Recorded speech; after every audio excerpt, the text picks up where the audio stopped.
No. Is it the street for an opening or?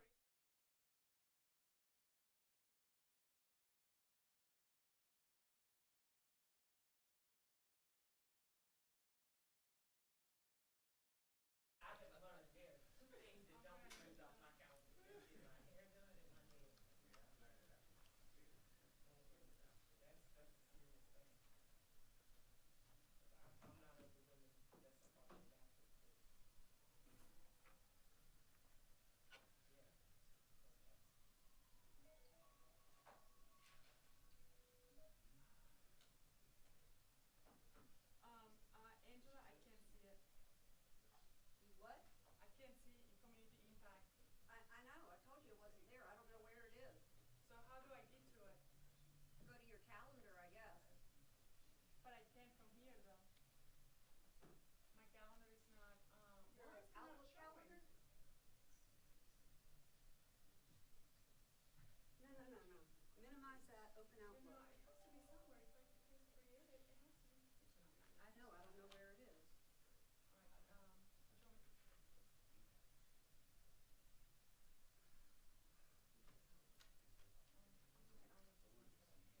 show me.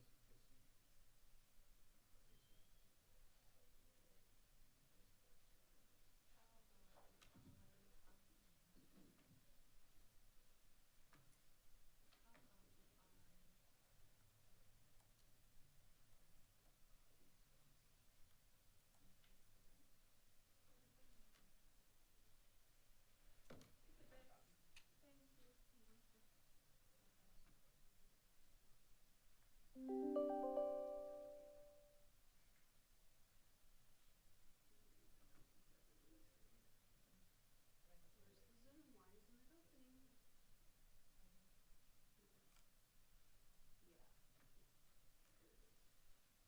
There it is.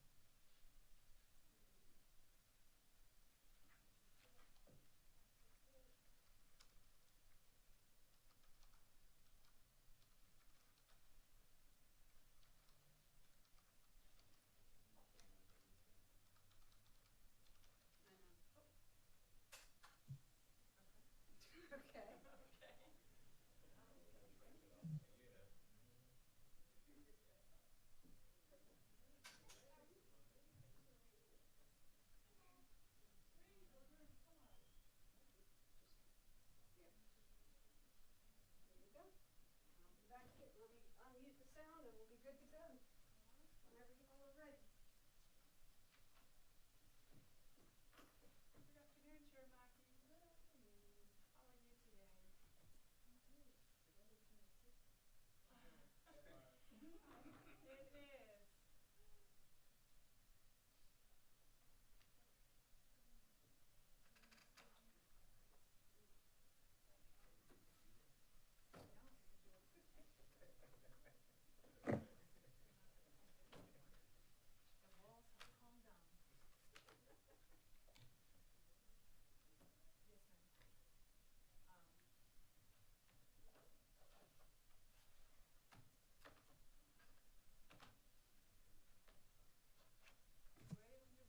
Okay. Good afternoon.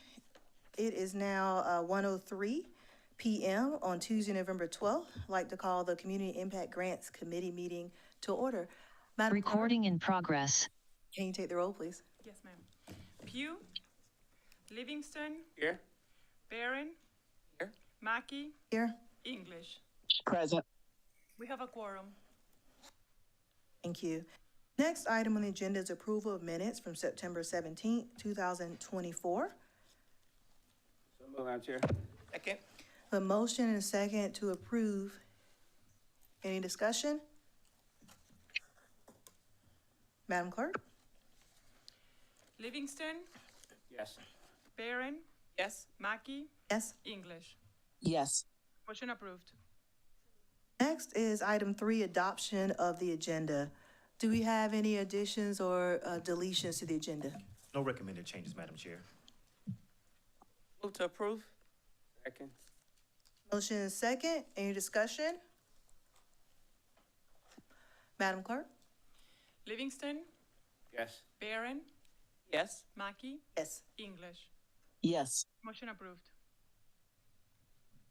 All right, so we're at item 4, which is items for discussion slash action. And we have, item 4A is a current grantee status update. And before, I have staff come forward and give us an update, I want to point out the remaining 3 items, 4B, C, and D, are items that this body, needs to take action on. Following our last meeting, we have a scheduled date to release this next round of community impact grants in early December. In order to keep with that time frame, it's imperative that we address items 4B, C, and D. So I envision 4A will be a very brief update, and then we'll be able to spend the remaining part of our time together going through 4B, C, and D. Administrator Brown? Thank you, Madam Chair. We have the Director of Budgeting available to walk us through this information, Director Wilkinson. So if you would recognize her, she'll come to the podium and we'll begin the process. Thank you. You recognize Director Wilkerson. Thank you, Chairman Mackey. So real quickly, in front of you, I have put a new report that starts with organization name, project title, official amount, Q1 report due 10/31. So this is hot off the press, updated as of this morning. If y'all recall, our fiscal year starts on July 1. The first quarter report is due on October 31st for all of these organizations, many of which were compliant and submitted their quarter 1 report on time. The quarter 1 report does include a listing of all grant expenditures and proof of payment. So we had a handful that did miss this deadline, but as of today, we only have 1 that we are still waiting on documentation for. All others are compliant as of today. And who's the one that, oh, I see, is that the one that says incomplete? Yes, ma'am. Okay, got it. We're just waiting on a little bit more documentation. Thank you. Any questions from the body regarding this update? You recognize, Ms. Mayor. Thank you. So with it says the original or the official amount, does that amount reflect all expenditures or the balance of their expenditures? Is my question clear? Yes, ma'am. That's actually the award amount. So that's the total amount that they were awarded for the entire fiscal year. So have they, do we have, I guess, any indication on where they are as far as drawing down with their balances and such? We do in our office. It is not on this sheet. I can certainly provide that. But we do allow them to draw down up to 75%, on a upfront basis, and then the remaining 25% is on a reimbursement basis. Okay, so I would just be curious just to see how we're tracking with that, because of course, any funds that we have left over would go back to our general fund. Is that correct? Yes, ma'am. Thank you. I can't see on, does Ms. English have any? Okay, No, I'm good. Thank you, Chair Mackey. all right. Thank you for this update. And then can you give us a deadline of when the next report is due? Yes, ma'am. So it'll be the Q2 report will be due January 31st. Right, and we'll make sure that this body gets an update for a Q2 report as well, so we can see as organizations track. Yes, ma'am. All right, next is item 4B, which is community partner determination. If you look on pages 9 through 14 of your agenda is our application. At our last meeting, we had conversations around community partners and the list that we have. There were discussions about setting a time limit on community partners being the group that we have, them being listed or having to be reevaluated, or allowing opportunities for maybe folks to roll off and new folks to come on. And so there was a lot of discussion. We walked away with this body, I think, maybe wanted to think a little more, but now we're at the point where we need to make a decision to move forward on how we would like to proceed with community partner determination. So I'll open it up for the body or to give any feedback or thoughts related to community partner determination. You recognize Ms. Barron? Thank you. So, I was one of those that, did have some thoughts on, limiting the organizations. And so before I make my statement, I just want to, be reminded, the individuals or the groups that are presently, listed as a community partner have been on our list now for 2 years or 3 years? 2. It's 2. Okay, so with that being said, my thoughts are still allowing to stay in a round of 3s. And so would allow for anyone who's on our community partner list to remain there for 1 additional year, noting that they would have the opportunity to reapply and putting everybody on the same playing field, allowing for new applicants to join that group.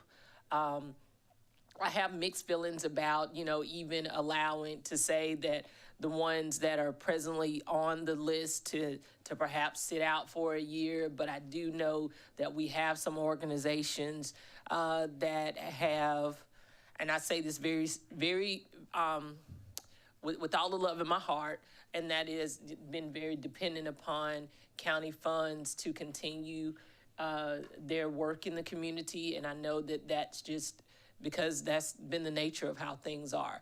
So I'm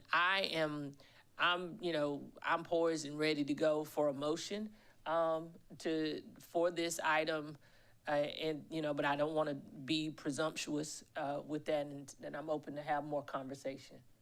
Thank you, Ms. Barron. And just to make note, on page 15, you are correct. What you stated is pretty much what you said at the last meeting. And so in red, you'll see in the packet, staff did make some notes in here that reflects that, which means that this cycle, the 9 community partners,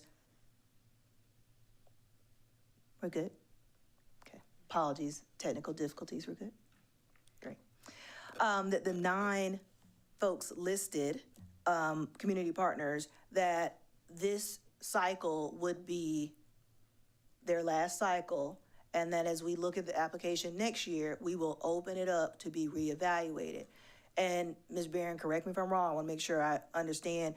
Based upon this thought, it would be, these folks would not be ineligible to apply for the other grants. So even if you're not on the community partners list again, you're still open to applying to the other competitive grants that are in the 40%. So even though you may not make a community partners list the next go around, that does not mean that the county won't fund you. You just wouldn't necessarily be on the community partners list. So that still allows all organizations to have the ability to apply for funding.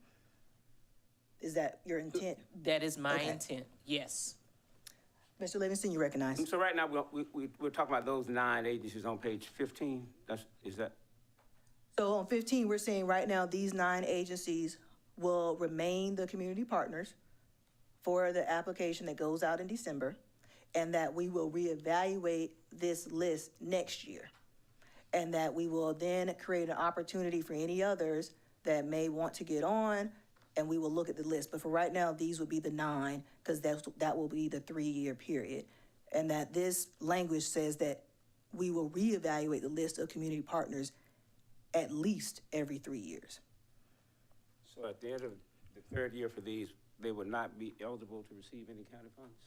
It says we will reevaluate. It doesn't say they won't be eligible. It says that we That was will the question, yeah. Oh, yeah, no, it doesn't say they won't be eligible. It just says we will reevaluate the list. Okay, so but they could still possibly be funded, but we just reevaluate. Yes, That was my concern. Yes, yes. I couldn't support the idea that they, you may have an agency here that make a tremendous contribution to our community, and we're saying no matter what, we can't fund them, but I think they ought to have an option, so I'm okay. no, sir. And like we said, even if they, when we reevaluate, even if they don't make the community partners list, they are still eligible to apply to the competitive portion of community impact grants. So there's no option where they wouldn't. It's just some folks may not be on the community partners list. We want to make sure that we are allowing opportunities for other organizations to enter the list if possible. Well, I think for me, it's helpful I support it because, in other words, they won't feel like they, automatically gonna get it. But at the same time, I don't think they ought to be automatically not able to get it.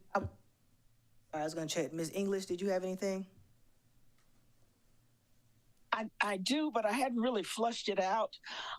Just trying to line up what best lines up with our strategic plan and goals, but I haven't really flushed that whole idea out yet. So let me continue to think on that because Yes, I ma'am. don't think that's a rush or something that we need to delve into today. Yes, ma'am. Thank you.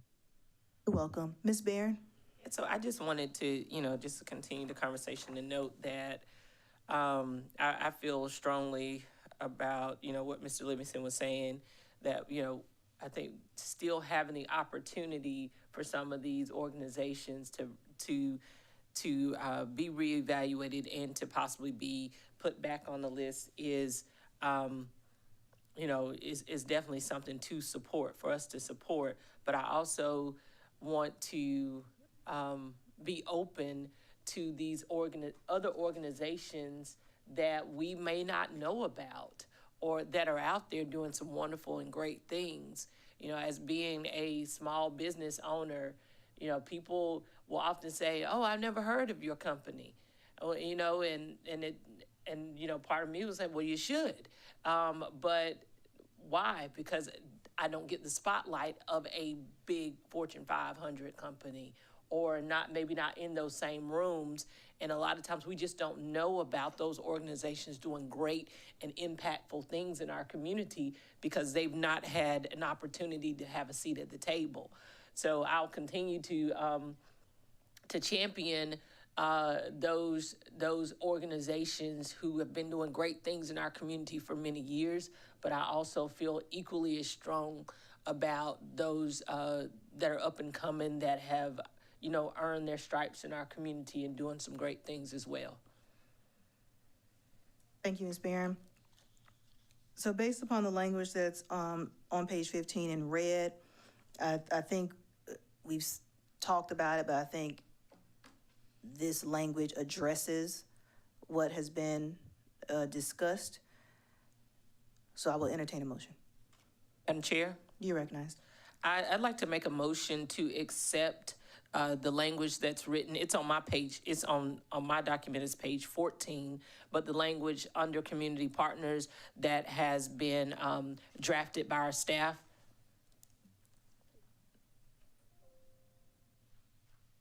Or do I need to be a little more detailed?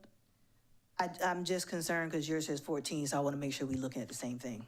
So it's for, my motion is specifically under FY 2026 community partners, under that section and in the application.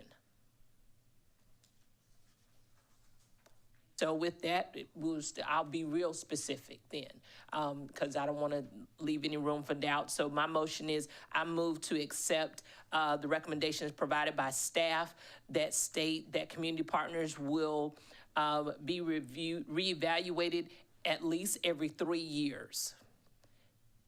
Second. Any discussion?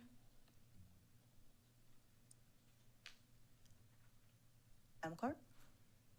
Livingston, Yes? Barron, Yes? Mackey, Yes. English. Yes. Motion approved. Next item on the agenda is 4C, areas of impact.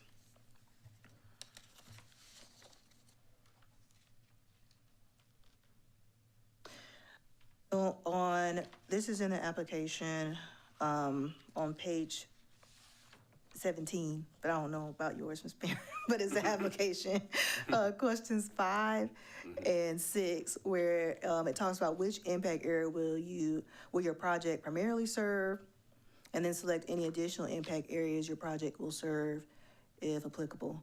And we had conversations related to the project areas that we have, and really just wanted to spend some time talking about that a little more, making sure folks are good with these categories.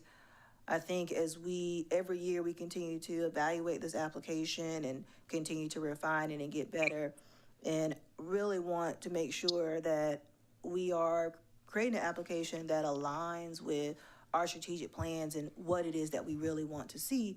And I personally, this is just me, I'm okay if we say, you know what, as a body, next year, we really want to focus in on food insecurity and youth services. And that is what we're going to pour all our money into. I'm okay with that. And I think there may be times where we as a body change and shift because we really see a need in the community and we want to fund as many organizations as possible to address that need. And I'm not saying that's the case this year, but I do want to bring that conversation to the forefront to make sure. I think the goal of the community impact is to really make sure we see an impact in the community. And sometimes when you're spreading yourself so thin with giving to too many categories, it's hard to move the needle in one area. And so I just wanted to bring that to the body's attention, get any feedback. And this could be something we discuss next year, but I did want to make sure that we're thinking about it in that way as we look to fund organizations moving forward. You recognize, Mr. Lipkinson? I'm a strong supporter of limiting the categories, and then try to, as much as possible, align them with our strategic plan. You know, for example, one of the things we talk about in our strategic plan. But align with the strategic plan when we narrow them down, though.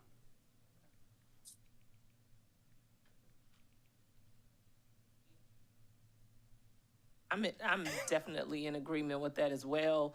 I think that some of these categories could easily overlap. You know, when you look at recreation and you look at health and safety, you know, if you add in, you know, health and wellness and safety, that's recreation could easily be included in that. Or because I think recreation is so vast. You know, what are we looking to accomplish when we say recreation? And so I think anytime we have to ask ourselves that question, then it's, you know, being broad is a good thing in the grant world, but sometimes it could be too broad.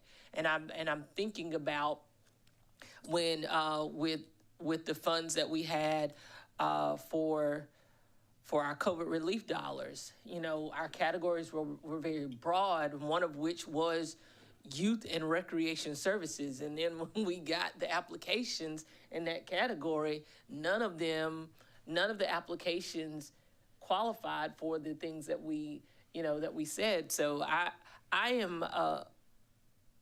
would like to see us consolidate some of these. You know, I just made the statement about perhaps consolidating the recreation and health and safety. I think that adding housing, as Mr. Livingston stated, is important because that is something that we are, as a council, is a priority for us, and we are investing dollars in that. So I think if we're doing that, then, you know, if we can continue to support organizations that are doing so. So at this point, you know, I would like to kind of consolidate one and add one. Thank you, Ms. Barron. I definitely think, you know, you're spot on about when we have the categories. I do think as a body, as we continue to refine this application, that is more of the details that we need to articulate, similar to how we articulate how you become a community partner. We need to articulate what is it that we would like to see out of a youth services category or a recreation category. I think that will then give folks, it'll give them more details, and it'll also help us to better decide which of these nonprofits are really helping to address the problems that we see in our districts. And so I think what I'm hearing is that we do want to consolidate this list, trim it down to focus on our strategic plan. And so I'm thinking if we can, I'll work with staff to align these with strategic plan and then plan to bring this back to the committee for approval. Is that everybody's will? Are you okay with that? I'm okay with that. Just real quick. Yes, sir, you recognize. From a form I get lost. And that is, some of these areas are pretty broad as mentioned, for example, education, recreation, and you got elected and appointed bodies responsible for those things in our county. So I don't want folks to perceive that we're assuming those responsibilities. So I think when we look at education, recreation, those kind of areas, we need to find something extremely specific that we want to impact in that area. Same thing with recreation. Got to be something extremely specific that they may not be doing that we want to impact, rather than just look at it and say, give me anything you got about education, give me anything you got about recreation. It's important to me. Thank you, Mr. Livingston. Is it? Okay, go ahead. So, and so I'm full support of having staff to take these categories and align them with our strategic plan. But I do think that as we align them with our strategic plan, there are some items or some hot topics in our communities that we don't necessarily address in our strategic plan directly. You know, for instance, youth services. So, I mean, I know we could probably indirectly do that, but I think that, you know, given the increase of, you know, youth violence that we have in our county, you know, and the lack of, I keep hearing, you know, throughout my district is the lack of services or opportunities for our young folk. Then, you know, I don't want us to solely be to solely be dependent upon the strategic plan, but also having a couple of those that are just hot topics in our, you know, in our community at this point.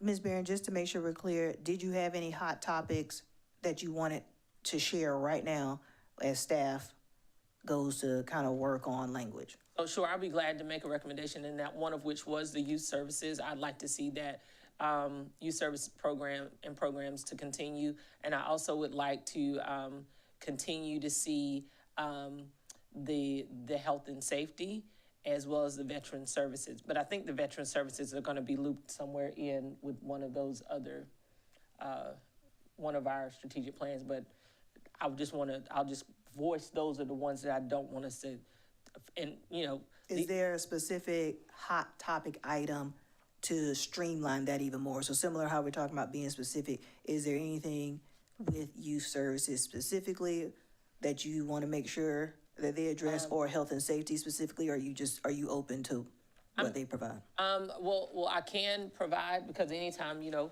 I can provide a little sunshine to it, I'll be glad to. So I think that when we look at crime reduction, that's something that we want to look at.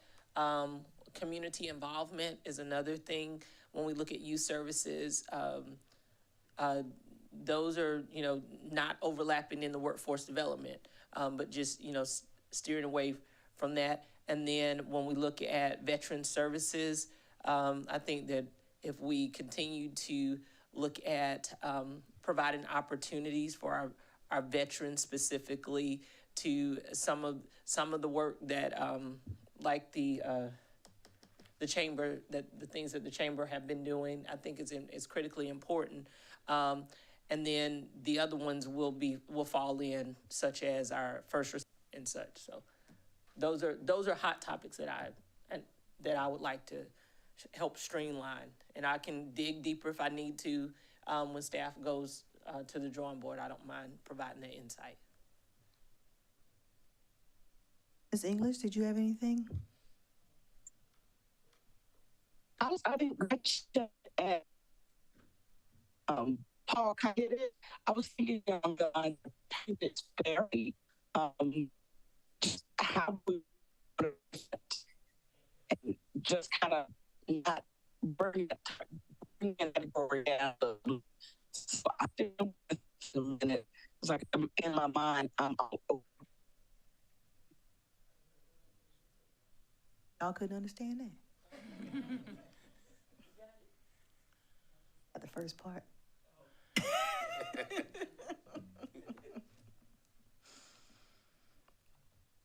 All right, we're gonna, is she back? She is. Ms. English? I'm back. What you did. I know, Ms. English, I'm we're gonna saying have that- to talk to you in a little bit because your mic is going out. But we are not taking action on this That's fine. item, so I will make sure that staff gets with you on any, thoughts before our next committee meeting. We're not taking action on this item today. Thank you. You're welcome. Okay, the next item is 4D, which is the application as a whole. Let me go back.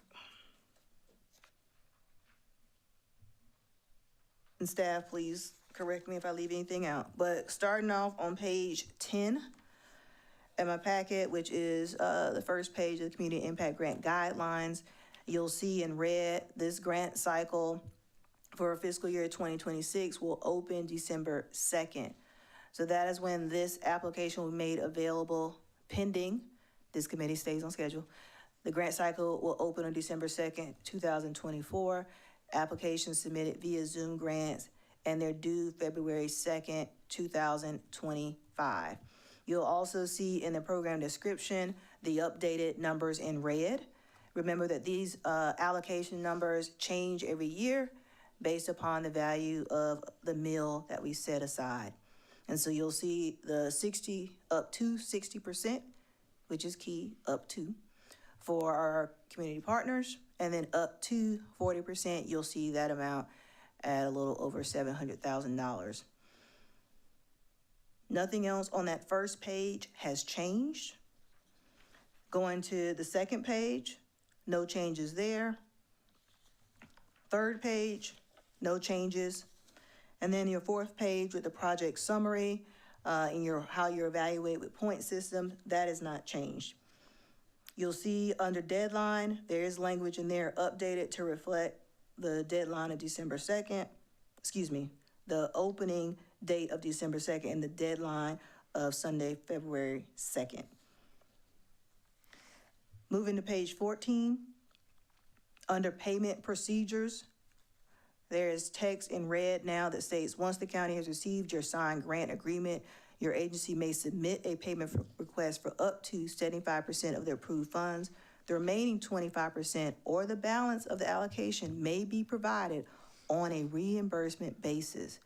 A complete final report, receipts, and proof of payment will be required for each expense at the time of requesting the remaining balance.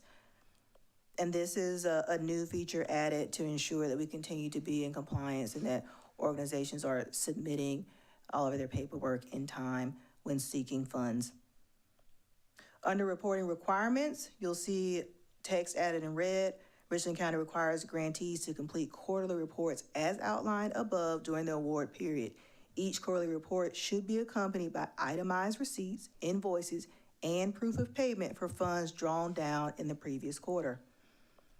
Also, there's a line item, recipients must be compliant with timely quarterly reporting in all quarters of the grant period to be considered eligible for funding in a following fiscal year. I think this is very important as we move forward. We talked about every year, refining the application, the process. Timely quarterly reporting is key, and organizations, nonprofits that receive grant funding, this is not an abnormal practice when they receive grant funds from any other body, and so we want to make sure that they are submitting timely quarterly reports as well so this body can review. And then on the next page, the community partners language we've already voted on, and then you see the application and questions. Those have not changed, or there are no edits to those. Any other thoughts, suggestions, or comments related to language in the application that folks would like added other than what staff has already recommended? You recognize, Mr. Livingston. When someone submit an application, because there are a lot of folks who submit applications may not have the same time and resources and so forth. The application adequate, like time period in there whereby there are questions, information, feedback for someone who's interested in. You recognize Director Wilkerson. Thank you, Madam Chair. We are actually hosting a grant workshop. It is scheduled for this week. The primary focus is on ATAX and HTAX at this time, since we were unsure about, SIG procedures. But there are certainly, we could schedule another workshop. If we are able to, we'll try to talk as much as we can about SIG, this week as well. And then, of course, if they have questions during the period of where the grant application is open, we do have resources on staff that can assist them. Out of the box thought, it may not be a bad idea on the timeline to put something in there about a time frame for that. So when folks are complaining, we can clearly say, well, there was an opportunity, clearly stated opportunity for that. To get your questions answered, get the feedback and so forth as regard. Thank you. Because that's what I got last time, folks going, well, I didn't know about this at that time and so forth. I want to get, I know who to ask questions, when to ask questions and that kind of thing. Mr. Livingston, are you saying that needs to be added to application, or are you saying that's more of a communication? I'm Oh, just okay. throwing out there for thought in terms of, how to make sure that that's a part of the process, for those folks who don't have all the same resources as others to understand. Any other thoughts related to application or anything else you'd like to see?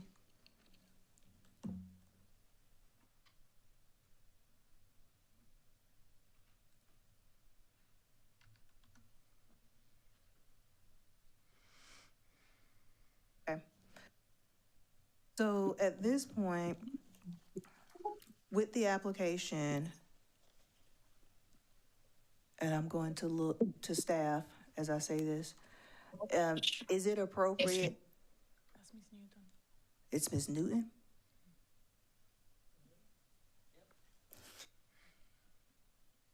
Ms. Newton?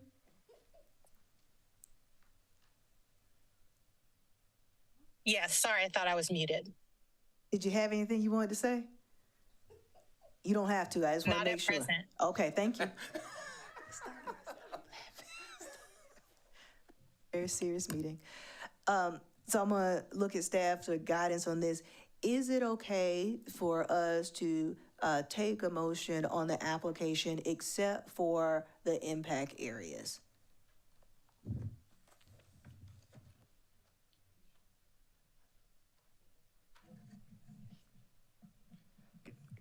Good point.